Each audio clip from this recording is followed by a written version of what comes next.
Rodney Orr, welcome into the game in Tuscaloosa. I hope you're doing well. Doing great, Ryan. How are you? Oh, just talking a little Alabama football on a Friday afternoon and spending a little time kind of getting excited about this upcoming season. The more we look at the schedule and we begin to kind of break down this roster, another dynamic year expected for the Tide.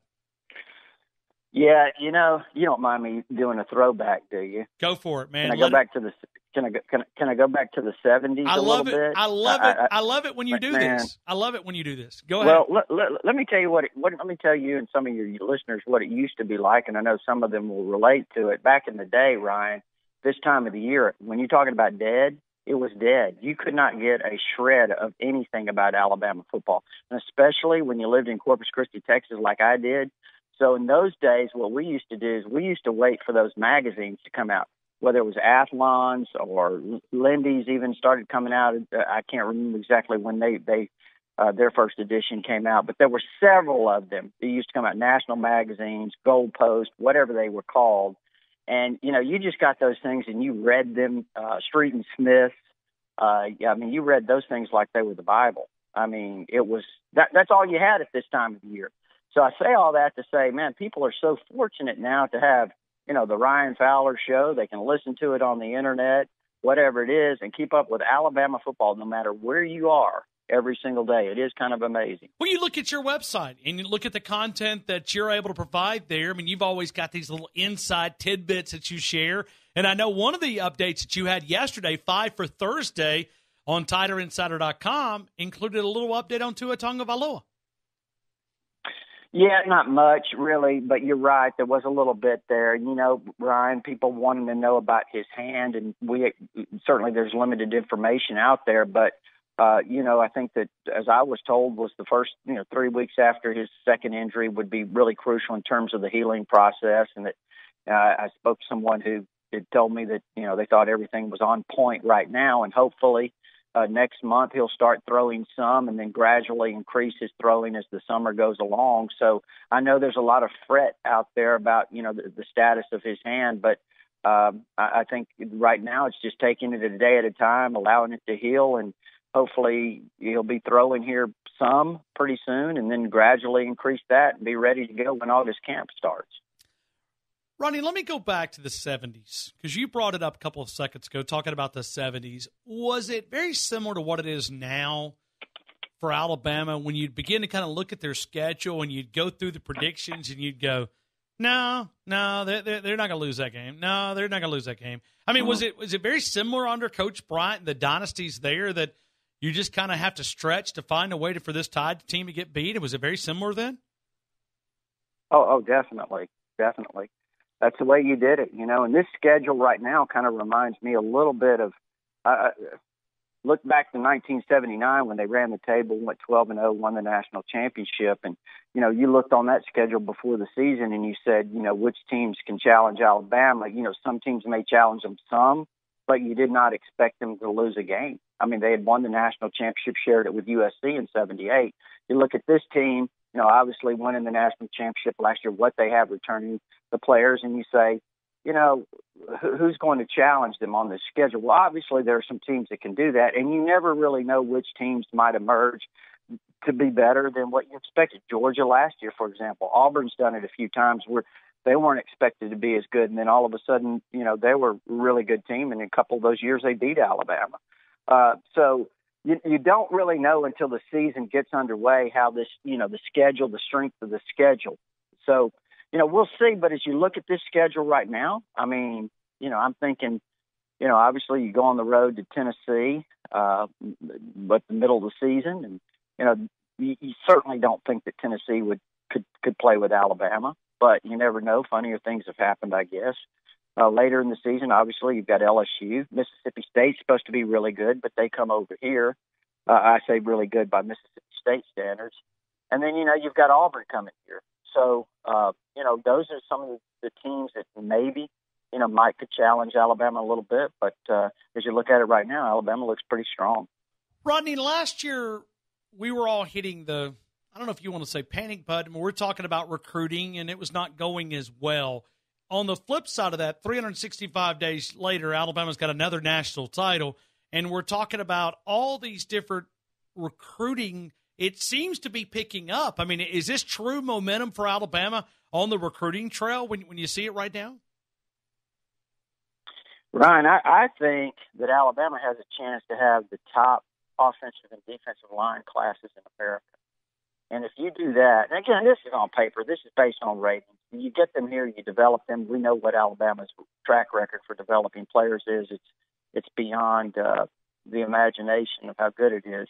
But I think they've got a chance to have the best offensive and defensive line classes in the country, and that's where it all starts. I mean, to win games, the offensive line should be pretty stacked in this recruiting class, and it looks like the defensive line will be as well. Obviously they've got to get some inside linebackers, which I think they will. They'll do well there.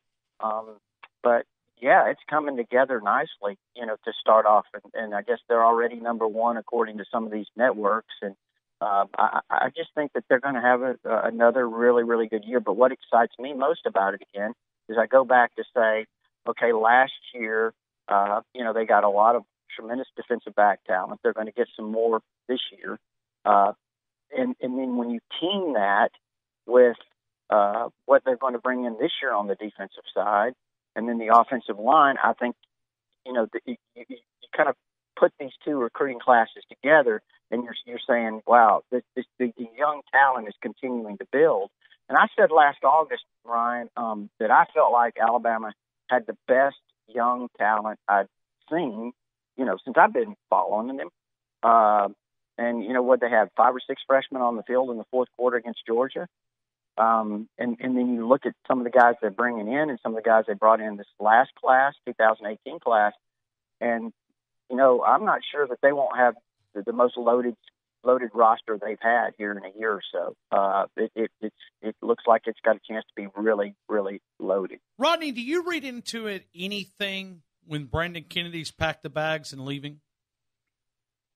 No, say that again. Do you read anything into that? Is there anything to read into that? I mean, maybe they're more comfortable with Ross Pierce-Baker. I mean, I see a guy like Brandon Kennedy getting out of Dodge. Well, yeah, I mean, listen, he could have been a backup guy this year, and we know how valuable that could be. Sure. I guess Brandon didn't feel like he had an opportunity, or he was given an opportunity, but he did not feel like he would start, and he wants to start and use the rest of his career to challenge for that. And maybe he just, frankly, didn't feel like he was going to be able to do that here. They've got a lot of good players up front that you have to compete with. They've got more coming in that they're going to get. Like I said, possibly the number one offensive line class. And, all I can think is Brandon thinks his opportunities are better to play somewhere else, to play more somewhere else. So, next year Pierce-Baker won't be here. But again, I'm assuming Brandon just felt like he had better opportunities somewhere else, maybe. And I don't blame these young men. I mean, I look at it. You get in the depth chart. I mean, there's no way I can fault them. But it also gives me a chance to kind of reward guys and recognize guys who kind of waited their turn. There's no better example than I think about guys like Rashad Evans, who just sat around, waited his turn, and look what he did. It paid off. He was a first-rounder to the Tennessee Titans. Poster boy of the process to me. He came in as a guy that was a great, great athlete at Auburn High School. They put him on the edge and just turned him loose. And, I think part of the selling process to Rashad Evans to Alabama, Nick Saban said, listen, if you come here, we're going to develop you as a linebacker. But when you leave here, you will know how to play all these linebacker positions, and that will make you more valuable. It will enhance your opportunities to be successful. It's a business, and it'll help you in that regard have an opportunity to be more successful. And guess what? Now he was the 22nd pick in the NFL draft. It was because he learned to play those positions, Ryan. And it did take him a while. He did have players in front of him, though he did play now. He played as a sophomore. He had a really good game in the national championship game, as you remember, when they beat Clemson.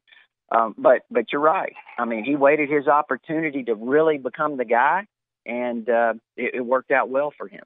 Well, you think about it. You don't need, and if anything, I'm not trying to say that, I'm just trying to look at it from a half full perspective rather than half empty. You think about the wear and tear on your body. If you go to a place where you stink at defense and you got to play 145, 150 tackles, there's a lot of wear and tear on that body. You stay here in Tuscaloosa, look at – I'm not trying to say this in a mean way, but look at the tread still on Rashad Evans. I mean, he's got plenty of ability there. Well, no question. And you go back and you look at a guy like Eddie Lacy, for example. He sat behind, Mark Ingram and Trent Richardson all those years, and then the last year he was the man. And obviously went to the Packers, and he had a lot of tread left on him as a running back. And that's the same way with guys like Najee Harris, and you got Damian Harris and Brian Robinson, Josh Jacobs. You got all these guys that can kind of share the load. And I know people want to put up big numbers, but at the same time, if you look at it again as a part of a business plan, it's very it works in your favor. I had somebody mention to me today about the defensive tackles that Alabama's recruiting, and one might scare off another. And I said, listen, these guys don't need to be playing every play. They need to understand the importance of having guys who can rotate in. They stay fresh. They're going to get their opportunities. They're going to get their snaps. But at the same time, you're much fresher. You're a better football player. You're more productive over the course of your career if you have, guys that you've been rotating in and out with. Rodney, here's you a good recruiting tidbit as we're leaving, and this would be a wonderful poster board if Alabama wants to make one. They're welcome to have the audio if they need it. But we had Ozzie Newsome on, the great Ozzie Newsome, yesterday, and he said this. He said, if you go to other places, football players, and we get them and we evaluate them and we interview them, he said they get BS and BAs, Bachelors of Arts, Bachelors of Science in football. He said when we get a player from Alabama, when you sit down and interview him, he said it's like talking to a guy that's got a PhD in football. He said it's just they're so further ahead in understanding the complexity of the game. It was, I know the guy went to school here. I get that. But that's a general manager in the NFL saying that. Oh yeah, it's obvious. It's certainly this is like a pro organization in a lot of ways, Ryan. These guys are advanced, and it takes a special kind of kid to want to take on that type of 4 years or 3 or 4 years, whatever it takes. That's part of the evaluation process for Alabama. I think is this the type of young man that's willing to come in here and pay the price. And, I think that's part of the selling to some of these kids, some of these big time, recruits that want all these opportunities. And, that's when they come in on visits, players tell them, hey, listen, if you want to come here, great, but you better be ready to strap it on and every day, it's an everyday deal here. So, when they say we live it at Alabama, that's what they mean.